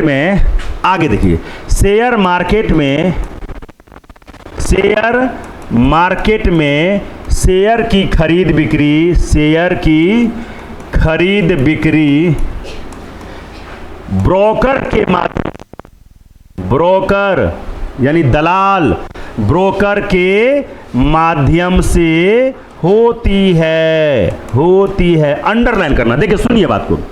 अब सुन लो बाबू, पहले गौर से सुनिएगा। शेयर मार्केट, शेयर की खरीद बिक्री होना है, तो जैसे मान लीजिए कि ये शेयर मार्केट है, ये शेयर मार्केट है, ये जो टेबल है ना, ये बेंच, ये शेयर मार्केट है। और रिलायंस कंपनी का शेयर इसने खरीदा था, और रिलायंस कंपनी के शेयर को इसे बेचना है तो शेयर मार्केट आना पड़ेगा। शेयर मार्केट आया, अब इसको रिलायंस कंपनी का शेयर खरीदना है तो इससे डायरेक्ट नहीं खरीद सकता है वो, तो अभी लिख दिया वही चीज। शेयर मार्केट में शेयर की खरीद बिक्री किसके माध्यम से होता है? ब्रोकर के माध्यम से। ब्रोकर को हिंदी में क्या कहते हैं? दलाल। दलाल के माध्यम से होती है। तो मान लीजिए हम दलाल हैं, मान लीजिए। अब क्या होगा, ये इसके पास रिलायंस का 1000 शेयर है, इसने 1000 शेयर खरीद रखा है। स्टॉक मार्केट आएगा तो दलाल के पास आना पड़ेगा, ब्रोकर के पास आना पड़ेगा। अब ब्रोकर के पास आया तो इसको ब्रोकर के पास 2 तरह के खाते खुलवाने पड़ेंगे। कितने प्रकार के? 2 तरह के। और एक है ये खरीदने वाले लोग, तो ये भी आए, इसको शेयर खरीदना है तो इसको भी कहाँ आना पड़ेगा? ब्रोकर। पहले तो आना पड़ेगा शेयर मार्केट में। शेयर मार्केट के टॉप पर बैठा हुआ दलाल, ब्रोकर। इसका मतलब जो सेलर है, जो बेचना चाह रहा है शेयर को, वो भी आएगा मार्केट में, और जो खरीदना चाह रहा है वो भी आएगा। और दोनों आदमी को ब्रोकर के पास 2 तरह के खाते खुलवाने पड़ेंगे। एक खाते को कहते हैं डीमेट अकाउंट और दूसरे खाते को कहते हैं ट्रेडिंग अकाउंट। अभी आपको एक फिगर से बताते हैं। जैसे मान लीजिए ये है, इसको समझ लीजिएगा तो आसान हो जाएगा। ये है स्टॉक मार्केट, ये है आपको क्या जी? Stock market. इस स्टॉक मार्केट के टॉप लेवल पर है, यहाँ पर कौन बैठा हुआ है बाबू? ब्रोकर। यहाँ पर बैठा हुआ है कौन? ब्रोकर बैठा हुआ। देखिए यहाँ पर जो है ना, यहाँ पर जो है एक व्यक्ति बैठा हुआ है, उस व्यक्ति का नाम क्या है? ब्रोकर। क्या नाम है? ब्रोकर। ठीक है, इस फिगर को समझोगे पूरा कहानी समझ में आ जाएगा। इतना बात तो समझ में आया होगा कि शेयर मार्केट में शेयर की खरीद बिक्री होगी, और शेयर मार्केट में शेयर की खरीद बिक्री अपने आप होगी कि ब्रोकर के माध्यम से? ब्रोकर के माध्यम। विदाउट ब्रोकर तो काम होगा ही नहीं आपका। अब मान लीजिए ये सेलर है, तो ये व्यक्ति जो है ना, ये सेल करने वाला व्यक्ति है, और ये व्यक्ति जो है ना, जिसको खरीदना है, ये बायर है। ये क्या है आपका? बायर है। तो अब क्या होगा? अब क्या होगा, ये लोग भी जाएंगे शेयर मार्केट में ब्रोकर के पास, ये लोग भी जाएंगे शेयर मार्केट में ब्रोकर के पास। एक को बेचना है शेयर और दूसरे को शेयर खरीदना है। ब्रोकर के पास चला गया। अभी ब्रोकर कहेगा कि नहीं बेटा तुमको बेचना है, तो हाँ, तो चल 2 खाता खोल। तो इसको 2 खाता खुलवा देगा। एक खाता जो है ना, एक खाता को कहेंगे डीमेट अकाउंट। डीमेट अकाउंट कहेंगे इसको। इसको कहेगा एक खाता और खोलो जिसका नाम है ट्रेडिंग अकाउंट। क्या कहते हैं इसको? Trading account. अच्छे से समझ लो, जिंदगी भर के लिए कभी भूलना नहीं होगा। और जो बायर है, जो शेयर को खरीदने वाला है, इसको भी कहेगा ब्रोकर रे तुम भी 2 खाता खोलो। तो एक खाता कौन सा खोलेगा? डीमेट, और डीमेट अकाउंट खोलेगा, और दूसरा जो खाता खोलेगा उसको क्या कहेंगे? ट्रेडिंग अकाउंट कहेंगे। ट्रेडिंग अकाउंट कहेंगे। अब जरा सा सुनिए गौर करके, मतलब कैसा भी सवाल घुमा के पूछ दे, कहां से मिस होने वाला है, कैसा भी सवाल पूछ दे। अब देखिए कैसे, सुनिए। अब पूछेगा डीमेट अकाउंट क्या है, ट्रेडिंग अकाउंट क्या है, तो कुछ नहीं पता है। तो जैसे देखिए, मान लीजिए कि ये सेलर है, तो सेलर ने डीमेट अकाउंट खोला है, डीमेट अकाउंट खोला है, तो ये इस अकाउंट में मान लो कि 100 शेयर है, यानी 1000 शेयर है। 1000 शेयर है। कितना शेयर है इसके पास? 1000।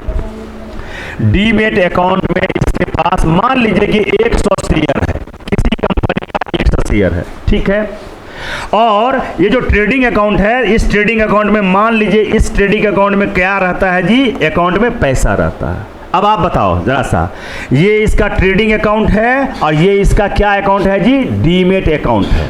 चलिए सुनिए, अगर आपको स्टॉक मार्केट में शेयर की खरीद बिक्री करना है तो जो बेचने वाला है उसे भी शेयर मार्केट में ब्रोकर के पास जाना होगा, जो खरीदने वाला है उसे शेयर मार्केट में ब्रोकर के पास जाना होगा। ब्रोकर इसको, सेलर को भी 2 तरह का अकाउंट खुलवा देगा, और जो बायर है, जो खरीदने वाला है, उसे भी 2 तरह का शेयर खरीदा देगा। अब देखिए, इसके डीमेट अकाउंट में 100 शेयर है, और ये जो 100 शेयर होगा ना, ये डिजिटल फॉर्म में होगा, यानी इलेक्ट्रॉनिक फॉर्म में होगा, डिजिटल फॉर्म में होगा। डिजिटल फॉर्म में क्या होगा जी? शेयर होगा, है ना। तो इसके पास 100 शेयर है किसी कंपनी का, और अब इस ब्रोकर के पास दोनों जब गया तो दोनों में बातचीत हो गई था। ये अपना ब्रोकरिंग का मतलब दलाली का मतलब कुछ हिस्सा, दोनों को बात कर। जैसे आप गांव में देखे होइएगा, जानवर का एक मार्केट होता है, हटिया, नाम सुने हो ना। वहाँ पर क्या होता है, जैसे हमको किसी को भैंस बेचना है और किसी को भैंस, किसी गांव वाले को भैंस खरीदना है, रहता है दलाल, वो क्या करता है, वो कितना में दीजिएगा, तो हमारा भैंस बहुत दूध गई है, हमारे भैंस के दाम से 40,000, आइए खरीदने वाले हैं, कहते हैं खरीदो, तो ठीक है, वो मतलब वो क्या करके इसको भी थोड़ा सा झांसा दे करके, इसको भी थोड़ा सा झांसा कम इधर उल्टा उल्टा करके और खरीदवा दिया। मान लीजिए कि हमने उस भैंस का कीमत 35,000 रख दिया, इसको बोला कि तुमको 38,000 मिलेगा, 38,000 मिलेगा। अब हम इससे क्या किए, 35,000 में भैंस खरीदा, भैंस का बात कर लिए, इधर हम किसको कितना में बात किए हैं, 38,000 में, ऐसे कितना बात किए हैं 35,000 में। अब हुआ हमारा, अब हम इसके भैंस को 35,000 में ले करके हम कुछ किए नहीं है, बात करवा रहे हैं, 35,000 में मुंह मार लिए, इधर से 38,000 रुपया ले लिए, 38,000 रुपया में से तोड़े उधर लाइट के साइड में जाएंगे, उधर बाथरूम करने के बहाने, और 3,000 रुपया पॉकेट बार में रख लेंगे और 35,000 रुपया इसको क्या करेंगे, पकड़ा देंगे। तो वो 3,000 जो है वो मेरा क्या है, दलाली, क्या है वो, ब्रोकर। तो उसी प्रकार से ये जो ब्रोकर है ना, इसका पूरा इनकम ही डिपेंड करता है दलाली पर। तो कैसे, अब जैसे भी इन दोनों से बात कर ले, जैसे भी फरिया ले, भैंस को जैसे फरिया था वैसे ही बात कर लेगा। तो मान लीजिए कि इन दोनों में फरिया गया कि लेना है, तो अब अगर ये 100 शेयर बेचेगा तो सीधे शेयर कहां ट्रांसफर होगा, उसके डीमेट अकाउंट में। समझ गए जी, यहां पर डीमेट अकाउंट में क्या होना है, ट्रांसफर होना है। किसको होना है, शेयर को। क्वेश्चन पूछा जाता है कि शेयर हमेशा किस अकाउंट में ट्रांसफर होते हैं, डीमेट अकाउंट में। अब बोलो तो इसने जो 100 शेयर लिया था, तो इस बेचारा को, ये जो बायर है, इसको पैसा देना पड़ेगा ना, पैसा देना पड़ेगा ना। तो पैसा ये किस अकाउंट में देगा, ट्रेडिंग अकाउंट में। यहां भी इसका पैसा जमा है, इस ब्रोकर, इस बायर का पैसा जमा है। तो अब सुनो, सेलर शेयर ट्रांसफर करेगा खरीदने वाले के डीमेट अकाउंट में, और जो बायर है वह अपना पैसा इस शेयर के बदले में जो इसको पैसा देना है, तो पैसा ट्रांसफर करेगा इस बेचने वाले के किस अकाउंट में, ट्रेडिंग अकाउंट में। क्या किसी को डाउट है यहां तक? अब बोलो, किसी भी आदमी को अगर किसी ब्रोकर के पास जाना है तो कितने प्रकार के खाता खुलवाने पड़ेंगे, 2 प्रकार। समझ रहे बात को? आगे बढ़ जाए, आगे देखो, अब सुनिए बात को। आप शेयर मार्केट में 2 शब्द प्रचलित है, 2 शब्द प्रचलित है, 2 शब्द प्रचलित है। एक का नाम है, ये 2 शब्द कौन है, तो एक का नाम है बुल, एक का नाम है बुल। बुल को क्या कहते हैं, बैल। क्या कहते हैं जी, बैल। और दूसरा वर्ड जो चालू है जिसको कहते हैं बियर, क्या कहते हैं, बियर। इसको क्या कहते हैं, आलू। अब कहेगा सर ये जानवर से इसको क्या तालमेल है? देखिए, अरे बुल एवं बियर, कई बार तो क्वेश्चन पूछा जाता है, बुल और बियर किस मार्केट से रिलेटेड वर्ड है? तो स्टॉक मार्केट से। किस मार्केट से रिलेटेड वर्ड है? Stock market. अब क्या है बुल बियर? तो देखिए, बुल का मतलब क्या होता है, बुल का मतलब बैल। बैल जब भी अटैक करता है ना किसी को, तो देखिएगा वो ऊपर की तरह, इस तरह से उसका ग्राफ जो है ना प्रोजेक्टाइल मोशन में रहता है। बैल ऊपर की तरह ऐसे करके अटैक करेगा। लेकिन जो भालू है ना बाबू, भालू जब किसी पर अटैक करेगा तो भालू का पिछला पैर बड़ा होता है, तो भालू कैसे अटैक करेगा, ऐसे अटैक करेगा। इसका मतलब है कि ये बुल और बैल क्या है, इस बुल को कहते हैं तेजरिया। क्या कहते हैं, तेजरिया। और इस बियर को क्या, बियरर है, इसको क्या कहते हैं, मंदरिया। क्या कहते हैं इसको, मंदरिया। अब क्या है देखिए, समझाते हैं, सुनिए। वह व्यक्ति शेयर बाजार है, सुनिए, शेयर बाजार में वह व्यक्ति जो शेयर की कीमत बढ़ जाए ऐसा अनुमान लगा करके शेयर की खरीदारी अगर करने लगे तो उसको ही क्या कहते हैं, तेजरिया।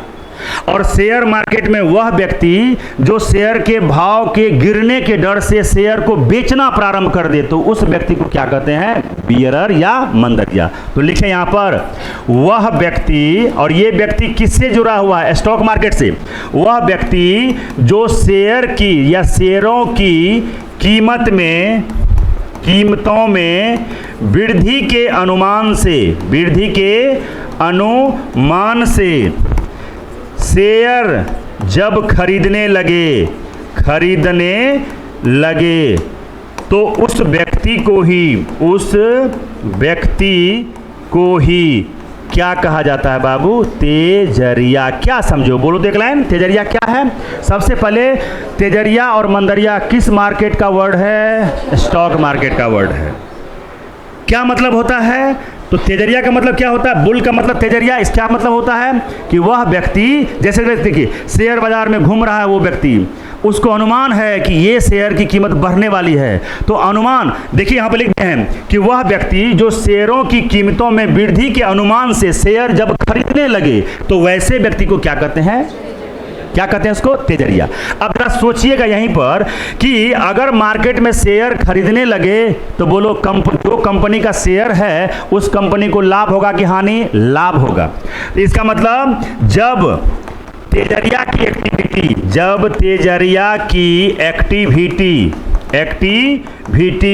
मार्केट में, यानी कि शेयर मार्केट में बढ़ जाए तो क्या समझोगे?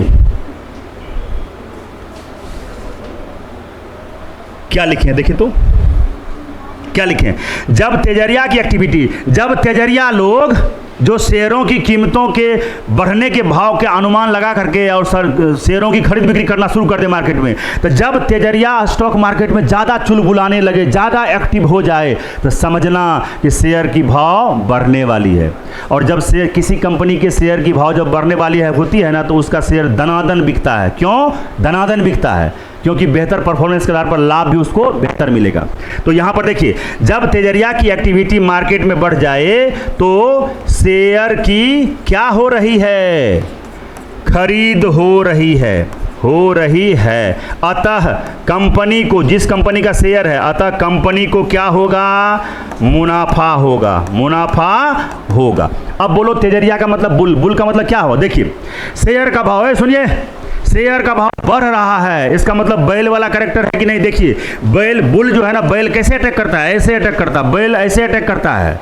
और भालू कैसे अटैक करता है? ऐसे अटैक करता है। इसलिए उस वर्ड को एनिमल से जोड़ करके इसको बोला गया है। अब बोलिए तेजरिया क्या है भैया? तो वह व्यक्ति शेयर मार्केट में, वह व्यक्ति जो शेयर की कीमतों में वृद्धि का अनुमान लगा, जब शेयर की खरीद करने लगे, तो वैसे व्यक्ति को कहते हैं तेजरिया। और जब मार्केट में तेजरिया एक्टिव ज्यादा हो जाए, शेयर की क्या होने वाली है? खरीद। और जब शेयर की खरीद होगी तो किसी कंपनी को क्या होगा? मुनाफा। और जस्ट इसका उल्टा वहां हो जाएगा। तब बोलिए क्या? बोलिए वह व्यक्ति जो शेयर के कीमतों में गिरावट की डर से शेयर बेचने लगे, तो उस व्यक्ति को ही क्या कहते हैं? उस व्यक्ति को ही क्या कहते हैं? मंदरिया। क्या कहते हैं? मंदरिया। अब बोलो बाबू, देखिए किसी का शेयर सेकेंडरी मार्केट में दनादन बिक रहा है, इसका मतलब क्या है? कि वो कंपनी धड़ाम से नीचे गिर रही है, उसके शेयर की भाव घट रही है। तब बोलो आगे लिख दें, जब इसकी एक्टिविटी, यानी मंदरिया की, जब इसकी एक्टिविटी मार्केट में बढ़ जाए तो शेयर की क्या हो रही है? शेयर की, आप ही बोलना यहाँ पर, यहाँ लिख दिए। अगर किसी को कोई डाउट होगा, बिना पूछे रुकना नहीं है। ये नहीं कि हम जो बोले वो मान लिए, नहीं, आपको समझना है। देखो जब इसकी एक्टिविटी, यानी कि इसका गतिविधि मार्केट में, शेयर मार्केट में बढ़ जाए, इसका मतलब है शेयर की क्या हो रही है बेटा? बिक्री हो रही है। और जिस कंपनी के शेयर को लोग बेचना चाहता, हटा काल है ये, तो इसका मतलब है अतः कंपनी को क्या होगा? अतः कंपनी को क्या होगा जी? लॉस होगा। क्या होगा? लॉस हो रही होती है। अब जरा सा सोचिए, क्या इसमें किसी को कोई डाउट है? और एक चीज आपसे क्वेश्चन पूछेगा कि स्टॉक मार्केट में वैसा कौन व्यक्ति है जो शेयर के दाम को बढ़ाता है? तेजरिया। स्टॉक मार्केट में वैसा कौन सा व्यक्ति है जो शेयर के भाव को घटाता है? मंदरिया। शेयर मार्केट में ये तेजरिया और मंदरिया, बुल और बियरर किस मार्केट का हिस्सा है? सौर। क्या किसी को कोई डाउट है यहां तक? चलो बोलेंगे कोई? बोलेंगे तेजरिया क्या है? रट के नहीं बोलना है, समझ के बोलना है। अरे ये दो प्रकार के व्यक्ति हैं जो स्टॉक मार्केट में बौआते रहते हैं, ठेठी भाषा में। अब कुछ है बुल, ये अनुमान लगाता है कि शेयर की कीमत बढ़ने वाली है, तो शेयर की कीमतों में जब वृद्धि का अनुमान है तो शेयर ये लोग फटाफट खरीदना शुरू कर देगा, ला ला ला। क्यों? शेयर की कीमतों में वृद्धि का अनुमान लगा लिया है। इसको क्या कहेंगे? तेजरिया। इसका मतलब जब शेयर की खरीद बढ़ जाए, इसका मतलब है कि जिस कंपनी की शेयर की खरीद ज़्यादा होगी, इसका मतलब उस कंपनी को उससे क्या मिलने वाला है? लाभ मिलने वाला है।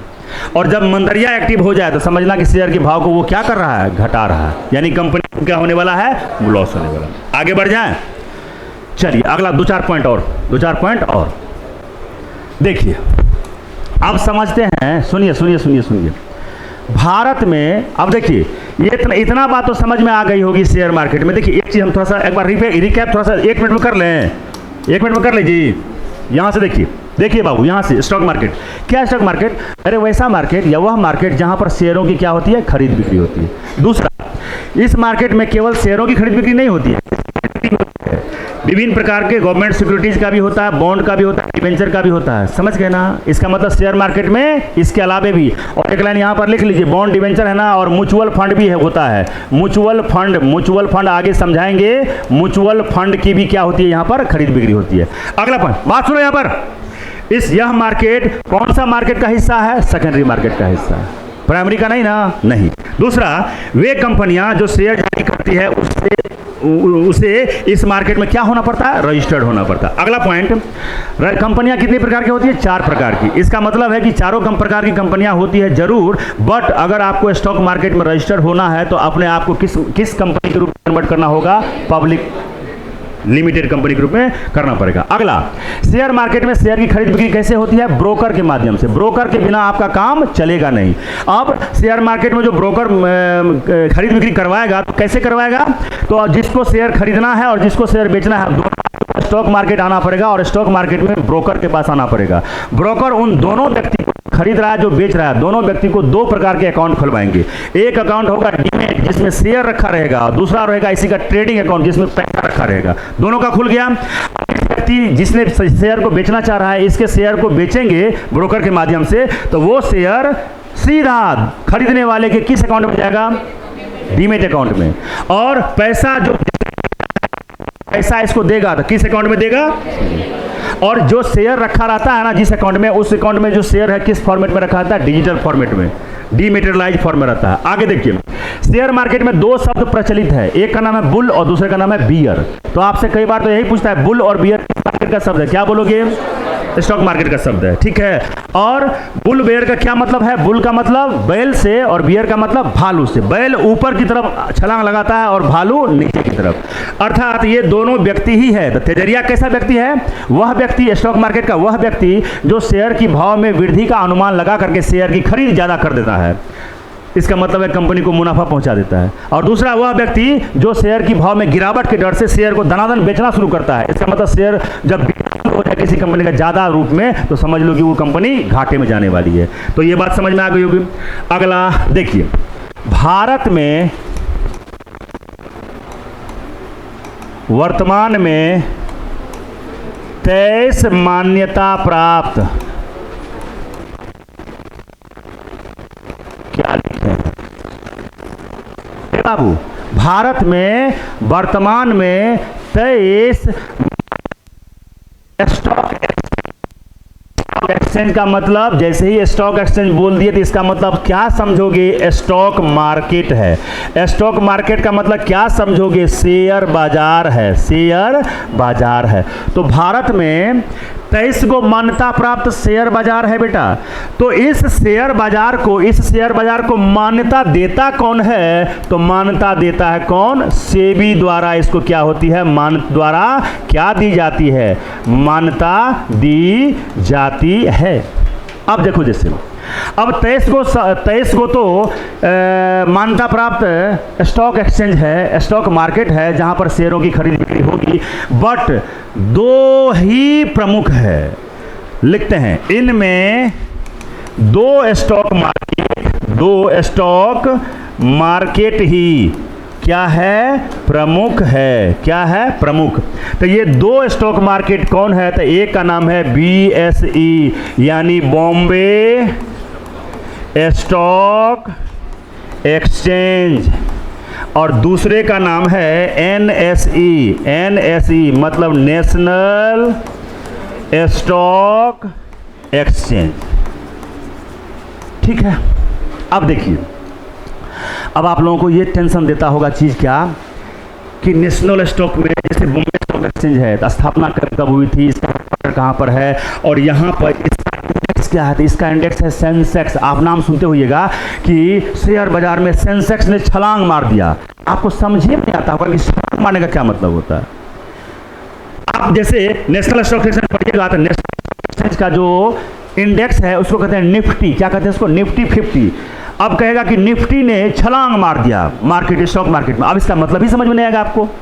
तो इन तमाम बातों, ये कुछ है नहीं। देखो इसका इंडेक्स है, अब इसकी पूरी कहानी कल बता देंगे। इसका इंडेक्स है सेंसेक्स। सेंसेक्स का मतलब है सेंसिटिव इंडेक्स। इसका मतलब है, अब देखिए इस BSE स्टॉक एक्सचेंज में 5000 कंपनियां रजिस्टर्ड है, तो 5000 कंपनियों के शेयर को दिखाना पॉसिबल है? नहीं। तो उनमें से 30 बड़ी कंपनियों, जिसे ब्लू चिप कंपनी कहते हैं, 30 बड़ी कंपनियों के शेयर के भाव को दर्शाने का, मेजरमेंट करने का जो तरीका होता है उसी को कहते हैं सेंसेक्स। क्या कहते हैं? सेंसेक्स। और ये जो नेशनल इसके जो इंडेक्स है उसको कहते हैं निफ्टी। निफ्टी का मतलब है कि इसमें 1600 कंपनियां रजिस्टर्ड है। इसका मतलब 1600 कंपनियों के शेयर को दिखाएगा क्या? नहीं। तो शेयर मार्केट में नेशनल स्टॉक एक्सचेंज में 50 कंपनियां है 1600 में, के भाव को दिखाने का, मेजरमेंट करने का जो तरीका है उसको क्या कहते हैं? निफ्टी 50। तो इन सारी बातों पर से पर्दा कर लीजिए।